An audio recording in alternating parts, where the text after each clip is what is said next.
दोस्तों, एक समय की बात है। किसी नगरी में एक युवक रहा करता था। वह युवक अत्यंत दुखी था। वह बहुत निराश था। उसे यह समझ नहीं आ रहा था कि आखिर इस दुनिया में हर व्यक्ति अपने मतलब के लिए क्यों जीता है। उसे हर जगह हर कोई केवल स्वार्थी ही नजर आता था। वह हमेशा यही सोचा करता कि उससे कोई प्यार नहीं करता, उसकी कोई परवाह नहीं करता। सब उससे मतलब के लिए अपने संबंध रखते हैं। मतलब खत्म हो जाते ही सब उसे अपने आप से दूर कर देते हैं। दोस्तों, हमारे जीवन में भी कुछ ऐसा ही होता है। हम भी हमेशा किसी न किसी का साथ ढूंढते ही रहते हैं, और जब हमें किसी का साथ नहीं मिल पाता तो हम अपने आप को अकेला महसूस करते हैं, कमजोर महसूस करते हैं। हमें लगता है कि इस दुनिया में हमारा जैसे कोई है ही नहीं। हमें कोई प्यार नहीं करता, हमारी कोई परवाह नहीं करता। लेकिन हम यह भूल जाते हैं कि अंत में तो हर किसी को अकेले ही जाना है। वह व्यक्ति अपने इस अकेलेपन से बहुत परेशान हो चुका था, जिस कारण एक दिन उसने अपना घर छोड़ दिया और एक रास्ते पर निकल पड़ा। उसके मन में कई सारे विचार थे। उन विचारों में मग्न होकर वह उस रास्ते पर आगे की ओर बढ़ता ही जा रहा था। तभी उसे रास्ते में एक आश्रम दिखाई पड़ा। वह उस आश्रम की ओर आगे बढ़ा। तभी उसने देखा कि एक गुरुवर अपने शिष्यों को ध्यान करना सिखा रहे हैं, और उन्हीं शिष्यों में से एक शिष्य ने अपने गुरु से कहा, हे गुरुवर, आखिर यह ध्यान क्या है और इस ध्यान को करने से हमें क्या लाभ? तभी वह गुरुवर अपने उस शिष्य के इस सवाल का जवाब देते हुए कहते हैं, पुत्र, ध्यान ही सच है, और ध्यान हमें अकेला कर देता है।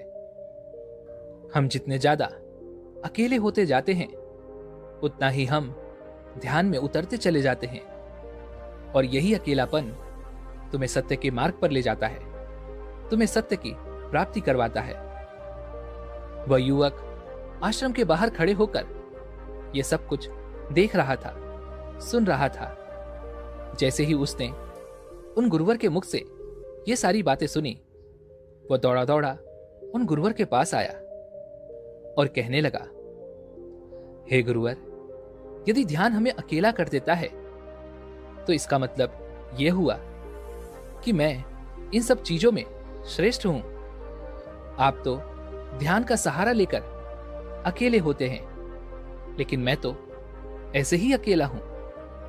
मेरा ऐसा कोई नहीं है जिसे मैं अपना कह सकूं, जो मेरी परवाह करता हो, जो मेरा ख्याल रखता हो, और मैं अपनी राह पर अकेला ही चलता चला जा रहा हूं। उस व्यक्ति की ये सारी बातें सुनकर उन गुरुवर ने उस व्यक्ति को ध्यानपूर्वक देखा, और उसके बाद उससे कहते हैं, भंते, अगर तुम अकेले हो तो तुम्हारे पीछे तुम्हारा पूरा परिवार, तुम्हारे मित्र, तुम्हारे शत्रु, तुम्हारे सगे संबंधी, इन सबको लेकर तुम कहां जा रहे हो? उन गुरुवर के मुख से यह बात सुनकर वह व्यक्ति चौंक उठा, और उसने तुरंत ही पीछे मुड़कर देखा तो वहां पर कोई नहीं था।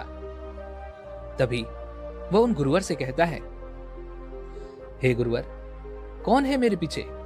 कोई तो नहीं, ना मेरे परिवार वाले, ना मेरे मित्र, ना मेरे शत्रु, और ना ही मेरे सगे संबंधी। मैं तो सबको पीछे छोड़ आया हूं, क्योंकि कोई मुझे नहीं पूछता, कोई मेरी परवाह नहीं करता, कोई मेरा ख्याल तक नहीं रखता, यहां तक कि मेरी कोई आवाज तक नहीं सुनना चाहता। लेकिन जब किसी के ऊपर कोई समस्या आती है तो वह मुझे अवश्य याद करता है, पर बाकी समय पर वह मुझे पूछते तक नहीं। उन्हें यह तक खबर नहीं होती कि मैं किस हाल में हूं, मैं जिंदा भी हूं या नहीं। उन सबको इन सब चीजों से कोई फर्क नहीं पड़ता। उन गुरुवर ने उस व्यक्ति की ये सारी बातें ध्यानपूर्वक सुनी और उसके बाद उस युवक से कहते हैं, भंते, तुम सही कह रहे हो, लेकिन जब तक तुम इन सभी को छोड़कर नहीं आते तब तक तुम भला अकेले कैसे हो सकते हो। वह व्यक्ति एक बार फिर से आश्चर्यचकित होकर पीछे मुड़कर देखता है और फिर उन गुरुवर से कहता है, हे गुरुवर, यहां पर तो कोई नहीं है, मैं अकेला ही यहां पर आया हूं। लग रहा है कि आप मेरा मजाक उड़ा रहे हैं। मेरे पीछे कोई नहीं है, आप खुद देख सकते हैं। तो फिर आप ऐसा क्यों कह रहे हैं कि जाओ और इन्हें छोड़कर आओ? जब मेरे साथ कोई है ही नहीं तो मैं भला उन्हें कहां छोड़ूं, कैसे छोड़ूं? उस युवक की ये सारी बातें सुनकर वह गुरुवर मुस्कुराने लगे और उस युवक से कहते हैं, भंते, आखिर तुम मुझसे क्या चाहते हो? इस पर वह युवक उन गुरुवर से कहता है, हे गुरुवर, मैं आपका शिष्य बनना चाहता हूं। मुझे कोई साथी चाहिए, मुझे अपना शिष्य बना लीजिए। मैं जीवन भर आपका आभारी रहूंगा। उस युवक की यह बातें सुनकर उन गुरुवर ने कहा, भंते, तुम चाहो तो यहां पर 1 महीने रह सकते हो। उसके बाद ही मैं यह निर्णय कर पाऊंगा कि क्या मुझे तुम्हें अपना शिष्य बनाना चाहिए या फिर नहीं।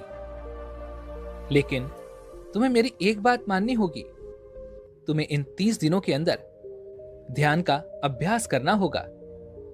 अगर तुम ये कर सकते हो तो तुम यहां पर अगले 1 महीने के लिए रुक सकते हो, अन्यथा तुम्हारे लिए यहां पर कोई जगह नहीं। उस व्यक्ति ने काफी सोच विचार कर उन गुरुवर से कहा, हे गुरुवर, आप जैसा कहेंगे मैं वैसा ही करूंगा। आप चाहते हैं कि मैं इन 30 दिनों में ध्यान का अभ्यास करूं तो मैं ये करने के लिए तैयार हूं। उस व्यक्ति ने उन गुरुवर की बात मान ली और आश्रम में ही रुक गया। अगले दिन सुबह सुबह वह गुरुवर उस व्यक्ति के पास आए और उस व्यक्ति से कहने लगे, भंते, तुम किससे बात कर रहे हो? तुम्हारा ध्यान कहां है? इस पर वो व्यक्ति जवाब देते हुए कहता है, हे गुरुवर, मेरे साथ तो कोई नहीं है, मैं भला किससे बात करूंगा? मैं तो अकेला हूं। तभी वह गुरुवर उस व्यक्ति से कहते हैं, ठीक है, लेकिन आप ध्यान लगाओ, क्योंकि तुमने मुझे वचन दिया था कि इन 30 दिनों में तुम ध्यान का अभ्यास करोगे। उन गुरुवर के कहने पर वह व्यक्ति ध्यान करने बैठ जाता है, लेकिन पहले दिन उसे ध्यान करने में बहुत तकलीफें आती हैं, बहुत सारी परेशानियों का सामना करना पड़ता है। यहां तक कि वह ढंग से लगातार बैठ भी नहीं पा रहा था। उसके पैर मानो सुन्न से हो जाते और उसका पैर मानो काम करना ही बंद कर देता। ये सारी बातें वह गुरुवर देख रहे थे।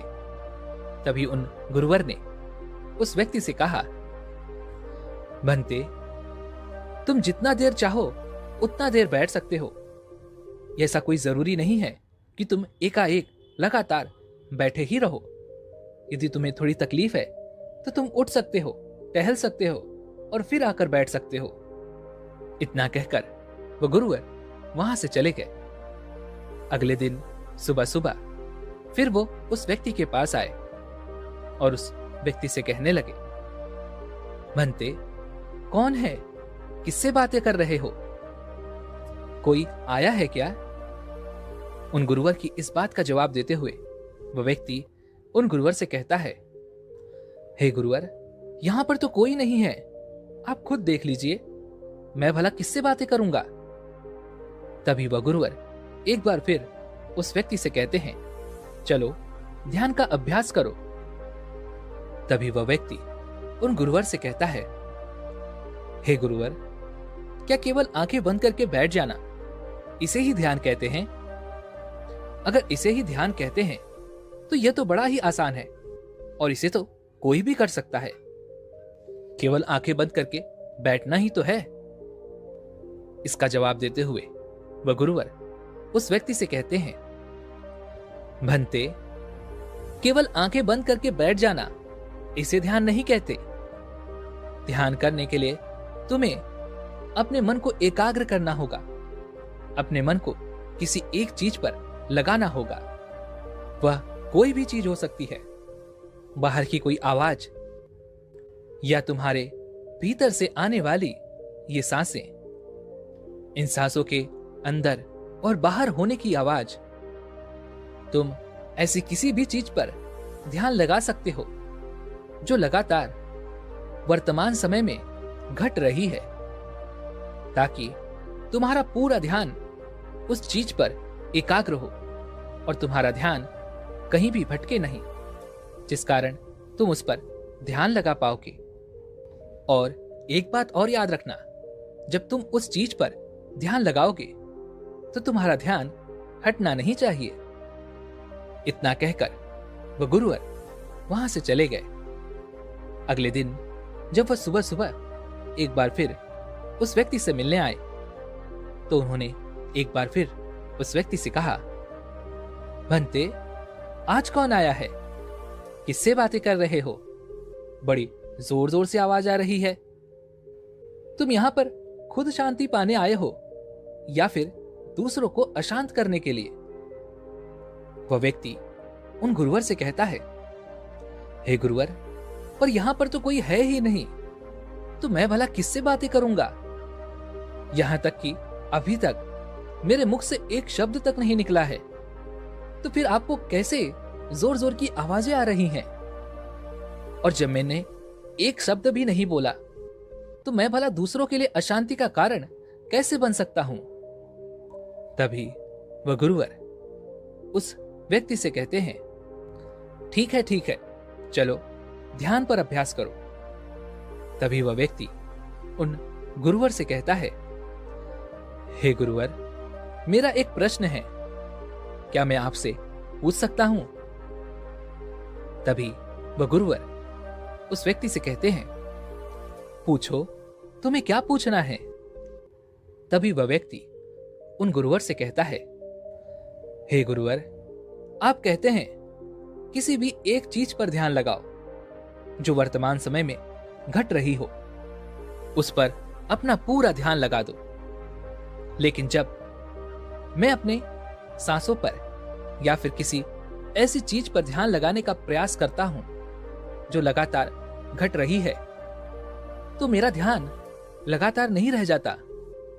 मैं पल पल भटकता रहता हूं। कभी मुझे कुछ याद आने लगता है तो कभी मुझे कुछ और याद आने लगता है। वो पुरानी चीजें, वो पुरानी यादें मेरा पीछा नहीं छोड़ती। आपके कल यहां से चले जाने के बाद मैंने ध्यान करने के लिए बहुत प्रयास किया, लेकिन वह पुरानी यादें बार बार मुझे याद आ रही थी, जिस कारण मैं एक चीज पर ध्यान लगा ही नहीं सका। तो अब मुझे क्या करना चाहिए?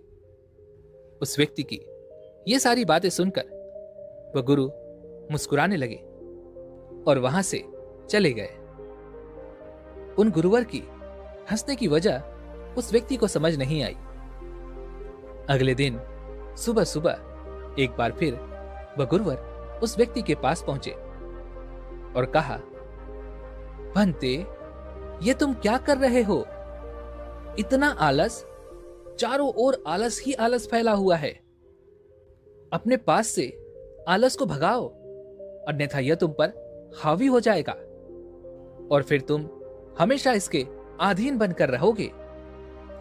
तभी वह व्यक्ति उन गुरुवर से कहता है, हे गुरुवर, आप तो रोज एक ही बात कहते हैं कि यहां पर कोई है, लेकिन मुझे तो कोई नजर आता ही नहीं। आप ही बताइए, यहां पर कौन है? तभी वह गुरुवर उस व्यक्ति से कहते हैं, ठीक है, चलो अभ्यास के लिए चलते हैं। तभी वह व्यक्ति उन गुरुवर से कहता है, हे गुरुवर, मेरा एक प्रश्न है, आपकी आज्ञा हो तो मैं आपसे पूछना चाहता हूं। वह गुरुवर उस व्यक्ति से कहते हैं, हाँ पूछो, क्या प्रश्न है तुम्हारा। तभी वह व्यक्ति उन गुरुवर से कहता है, हे गुरुवर, आपकी कृपा से अब मैं पहले से बेहतर तरीके से ध्यान कर पा रहा हूं, लेकिन अभी भी मुझे एक समस्या आ रही है, और वह यह है कि जब भी मैं अपनी सांसों पर ध्यान देता हूं तो मेरा मन एकाग्र तो होता है और मैं पहले से ज्यादा और अच्छी तरह से ध्यान भी लगा पाता हूं, लेकिन ध्यान लगाते लगाते मुझे नींद आने लगती है और मैं सो जाता हूं।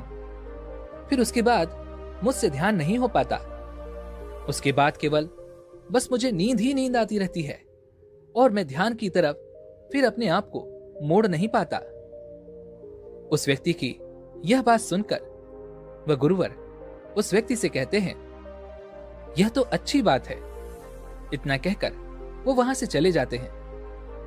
5वें दिन जब सुबह सुबह वह गुरुवर उस व्यक्ति के पास पहुंचते हैं तो वे कहते हैं, भंते, तुमने इतने लोगों को क्यों बुला रखा है?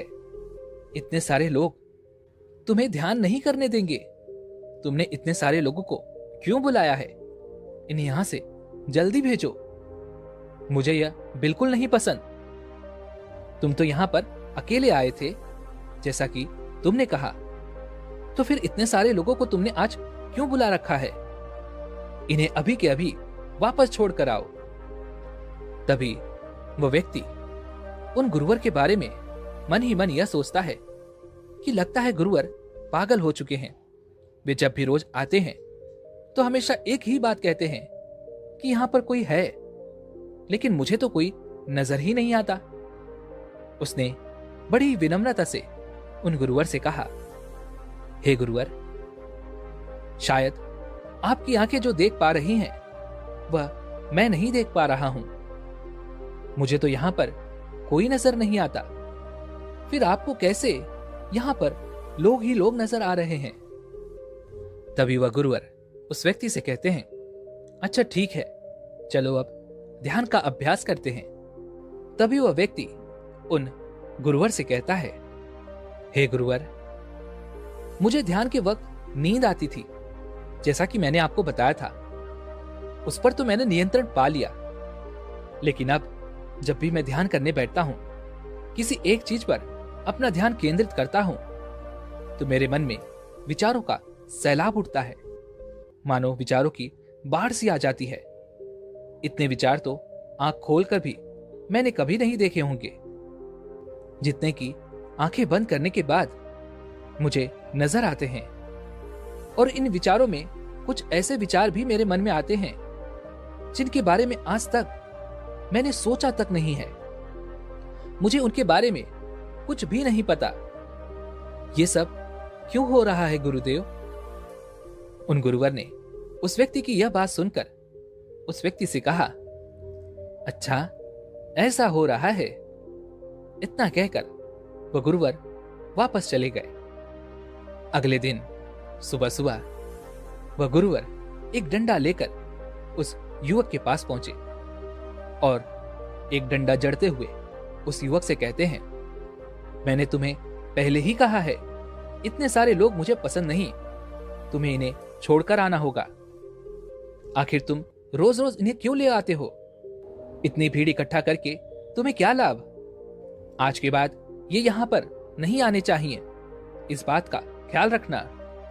यदि आज के बाद यहां पर कोई भी नजर आया और तुम्हारी बकबक मुझे सुनाई पड़ी तो मैं तुरंत ही तुम्हें इस आश्रम से निकाल दूंगा।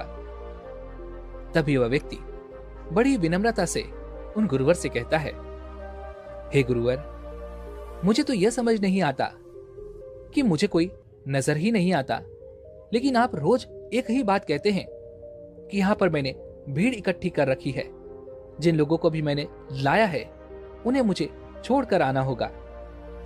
लेकिन मैं आपसे हर रोज एक ही बात कहता हूँ कि मुझे कोई नहीं नजर आता, ना ही मुझे कोई यहाँ पर दिखाई पड़ता है, और ना ही मैं अपने मुख से एक शब्द भी निकालता हूँ, लेकिन फिर भी आप कहते हैं कि आपको जोरों की आवाजें सुनाई पड़ रही हैं।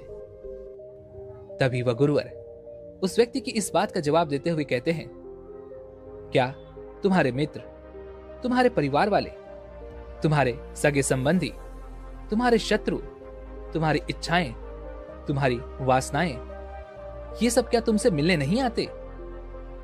वह व्यक्ति उन गुरुवर से कहता है, नहीं गुरुदेव, मुझसे कोई मिलने नहीं आता। मैं तो यहां पर अकेला ही आया था और अभी भी मैं अकेला ही हूं, मेरा कोई नहीं। तभी वह गुरुवर क्रोधित होकर उस डंडे से उस व्यक्ति पर एक और प्रहार करते हैं और कहते हैं, अभी बैठो, अभी ध्यान लगाओ, और यदि तुम्हारे ध्यान में कोई भी आता है तो मुझे बताओ। वह व्यक्ति उन गुरुवर की बात मान लेता है और तुरंत ही ध्यान करने बैठ जाता है। कुछ देर तक तो वह काफी शांत रहता है, लेकिन कुछ देर बाद ही वह उन गुरुवर से कहता है, हे गुरुदेव, मेरा भाई मुझसे मिलने आया है, साथ में मेरे पिताजी भी हैं। दोनों बहुत दुखी हैं क्योंकि मैं उन्हें छोड़कर यहां जो चला आया हूं। मेरे भाई की तबीयत भी कुछ ठीक नहीं लग रही, वह मुझे बुला रहे हैं। मेरे बड़े भाई की पत्नी अर्थात मेरी भाभी मेरे बड़े भाई के साथ अच्छा व्यवहार नहीं कर रही, और तो और मेरी प्रेमिका भी आई हुई है। वह मुझसे पूछ रही है कि क्या तुम मुझसे शादी करोगे या फिर मैं किसी और से शादी कर लूं। वह भी बहुत दुखी नजर आ रही है, और इतना ही नहीं, मेरे कुछ मित्र भी पीछे खड़े हैं जिनसे मैंने कुछ कर्जे लिए थे। आज वो मुझसे अपना कर्जा मांगने आए हैं, मुझे धोखेबाज कह रहे हैं, मुझे अपशब्द कह रहे हैं, और वो साथ में मेरे कुछ शत्रुओं को भी लाए हैं। लेकिन मेरे शत्रु मुझे मारना नहीं चाहते, वो तो यह कह रहे हैं कि तू तो पहले से ही मरा हुआ है, तुझे और क्या मारना। इतना कहकर वह व्यक्ति कुछ देर के लिए शांत हो गया, लेकिन उसी के बाद फिर कुछ देर बाद वह एक बार फिर से उन गुरुवर से कहने लगा, हे गुरुवर, अब मेरे पास एक बहुत बड़ा घर है, इसे मैंने खरीद लिया है। मैं, मेरे पापा, मेरी माता, मेरा भाई, मेरी भाभी, सभी इसमें बहुत मिलजुल के रह रहे हैं। हम बहुत खुश हैं। मैं अब अपने मित्रों से अत्यधिक अमीर हूं, मेरे पास बेशुमार धन दौलत है, और तो और मैंने अपनी प्रेमिका से शादी भी कर ली है और इसका जश्न मना रहे हैं। इतना कहकर वह व्यक्ति एक बार फिर शांत हो गया, और फिर कुछ देर बाद वह फिर एक बार उन गुरुवर से कहता है, हे गुरुवर, मुझे कोई मारने का प्रयास कर रहा है, लगातार वो मुझ पर प्रहार कर रहा है। मैं उसका चेहरा देखने का प्रयास कर रहा हूं, लेकिन मुझे उसका चेहरा नजर नहीं आ रहा।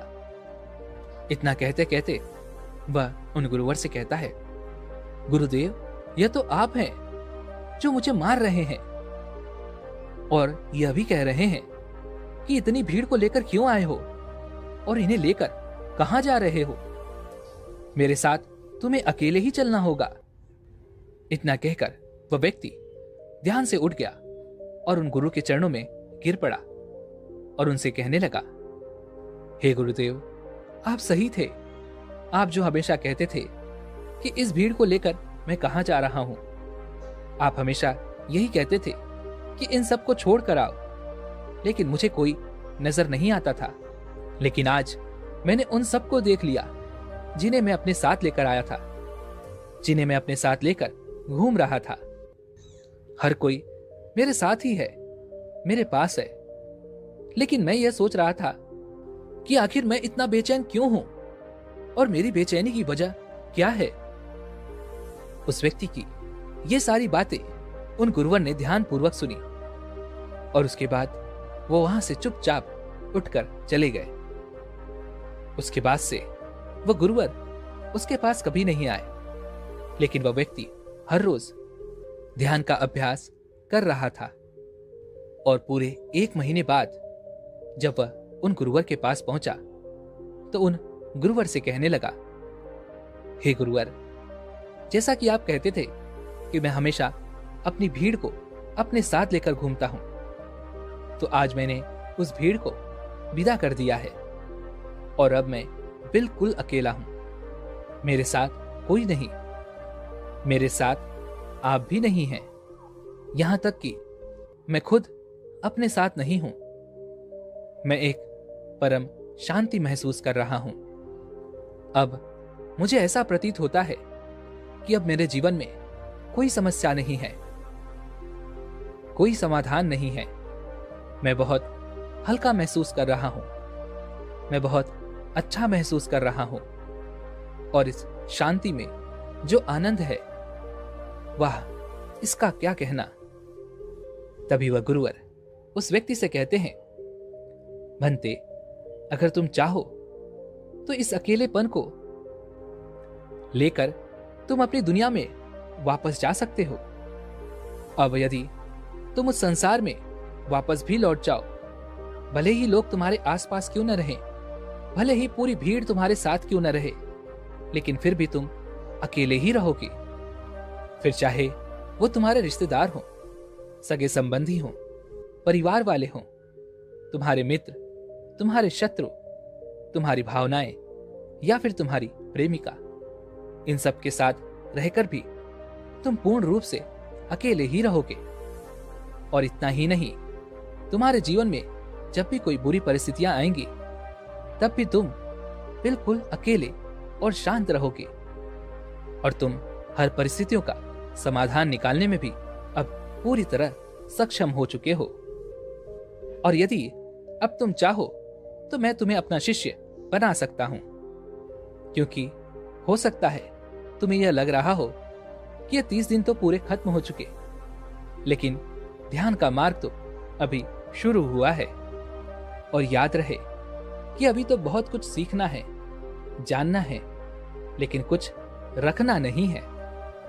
यह मार्ग अभी शुरू हो रहा है और यह मार्ग अति लंबा है और इस मार्ग की शुरुआत शांति से ही होती है।